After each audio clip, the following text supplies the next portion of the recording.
Hello दोस्तों, मेरा नाम है विवेक और मैं हर रोज की तरह आज भी आपके लिए एक डरा देने वाली हॉरर स्टोरी लेकर आया हूं। हमारी आज की कहानी हिमाचल प्रदेश के एक भूतिया हवेली की है, जिसे सुनकर आपको सच में डर का एहसास होने वाला है।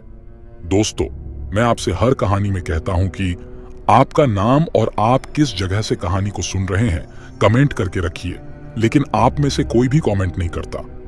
दोस्तों, आपके कमेंट करने से मुझे भी पता चल जाएगा कि मेरी कहानी कौन कौन और किस किस जगह से सुनता है, इसलिए आज की कहानी में कमेंट करना मत भूलिए।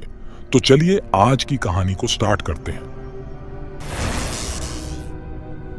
बहुत समय पहले की बात है। हिमाचल प्रदेश के एक छोटे से गांव में एक प्राचीन हवेली हुआ करती थी। इस हवेली का नाम वीराणा महल था। लोगों का कहना था कि इस महल में एक गर्भवती महिला की आत्मा भटकती है, जो अपने खोए हुए बच्चे को ढूंढ रही है। उस महिला का नाम राधा था। राधा अपने पति के साथ खुशी खुशी उस हवेली में रहती थी, लेकिन एक दिन उसका पति अचानक लापता हो गया। राधा ने उसे ढूंढने की बहुत कोशिश की, पर वह कहीं नहीं मिला। कुछ दिनों बाद राधा को अपने पति की हत्या की खबर मिली। वह दर्द और दुख से टूट गई और अकेले ही बच्चे को जन्म देने का इंतजार करने लगी। एक काली रात जब राधा अपने कमरे में सो रही थी, अचानक उसे चीखने की आवाजें सुनाई दी। वह डर गई और जब वह बाहर निकली तो उसने देखा कि हवेली में आग लगी हुई थी। राधा ने खुद को बचाने की बहुत कोशिश की, परंतु आग में फंसकर उसकी और उसके बच्चे की मौत हो गई। आज भी वीराणा महल में राधा की आत्मा भटकती है। लोगों का कहना है कि उन्होंने कई बार एक सफेद साड़ी पहने हुए गर्भवती महिला को हवेली के गलियारों में घूमते हुए देखा है।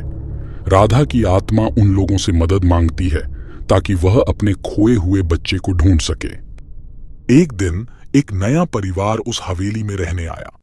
यह परिवार बहुत ही खुशमिजाज था और उन्हें भूत प्रेत की कहानियों पर यकीन नहीं था। लेकिन कुछ ही दिनों बाद उन्होंने अजीब घटनाएं अनुभव करनी शुरू कर दी। रात में चीखने की आवाजें, दरवाजों का अपने आप खुलना और बंद होना, और कभी-कभी एक सफेद साड़ी पहने हुए महिला का दिखना। उस परिवार ने गांव के एक पुजारी को बुलाया। पुजारी ने बताया कि यह राधा की आत्मा है, जो शांति पाने के लिए अपने बच्चे को ढूंढ रही है। पुजारी ने एक अनुष्ठान किया और राधा की आत्मा से बात करने की कोशिश की। राधा की आत्मा ने बताया कि उसका बच्चा अभी भी हवेली में है और वह उसे ढूंढ नहीं पा रही है। पुजारी और उस परिवार ने मिलकर पूरे हवेली की तलाशी ली। आखिरकार उन्हें एक गुप्त कमरे में एक छोटे बच्चे का कंकाल मिला। उन्होंने उस बच्चे की आत्मा के लिए अंतिम संस्कार किया और उसे शांति प्रदान की। लेकिन जैसे ही अनुष्ठान पूरा हुआ, हवेली में अजीब घटनाएं और भी बढ़ गईं। दरवाजे और खिड़कियां जोर से बंद होने लगीं और दीवारों से खून टपकने लगा।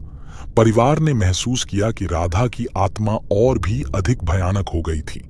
अब राधा की आत्मा न सिर्फ अपने बच्चे को ढूंढ रही थी, बल्कि उन सभी से बदला लेना चाहती थी जिन्होंने उसे और उसके बच्चे को दुखी किया था। उस रात परिवार के सभी सदस्य गायब हो गए। गांव वालों ने हवेली में उनकी तलाश की, लेकिन उन्हें किसी का भी कोई सुराग नहीं मिला। कहते हैं कि वीराणा महल अब और भी डरावना हो गया है। लोग हवेली के पास जाने से कतराते हैं, क्योंकि वे जानते हैं कि राधा की आत्मा अब और भी ज्यादा ताकतवर और खतरनाक हो गई है। कुछ साल बाद गांव के लोगों ने वीराणा महल के बारे में सुनी सुनाई कहानियों को भुला दिया था, लेकिन हवेली की भयानक घटनाओं का सिलसिला जारी रहा। एक दिन एक नई टीम जो पैरानॉर्मल गतिविधियों की जांच करती थी, गांव में आई।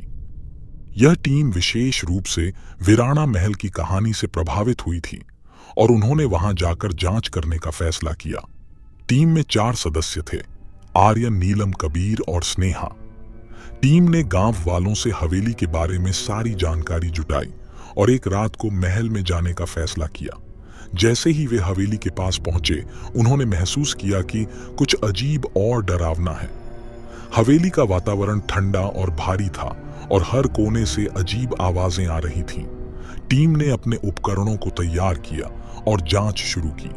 जैसे ही उन्होंने हवेली के अंदर कदम रखा, दरवाजे अपने आप बंद हो गए और एक तेज हवा का झोंका आया। आर्यन ने कहा, हमें बहुत सावधान रहना होगा। वे चारों अलग अलग कमरों में जाकर जांच करने लगे। स्नेहा ने अपने कैमरे के जरिए देखा कि एक सफेद साड़ी पहने हुए गर्भवती महिला उसके पीछे खड़ी थी। स्नेहा डर से चीख उठी और भागने लगी, लेकिन वह हवेली के अंदर ही फंस गई। कबीर ने स्नेहा की चीख सुनी और उसकी तलाश में दौड़ पड़ा। उसने देखा कि स्नेहा एक कोने में बैठी कांप रही थी। कबीर ने उसे संभाला और दोनों ने आर्यन और नीलम को खोजने की कोशिश की। नीलम और आर्यन भी हवेली में भटक गए थे। उन्होंने महसूस किया कि हवेली में कुछ बहुत ही शक्तिशाली और खतरनाक है। नीलम ने एक गुप्त कमरे की खोज की, जहां उसे एक बच्चे का खिलौना मिला। जैसे ही उसने खिलौने को छुआ, अचानक हवेली की दीवारों से खून टपकने लगा और चीखें गूंजने लगीं। आर्यन ने समझा कि यह राधा की आत्मा की ही हरकत है।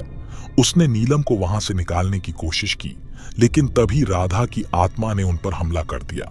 आर्यन और नीलम किसी तरह बचकर भागे और कबीर और स्नेहा के साथ मिल गए। अब चारों ने मिलकर राधा की आत्मा को शांत करने की योजना बनाई।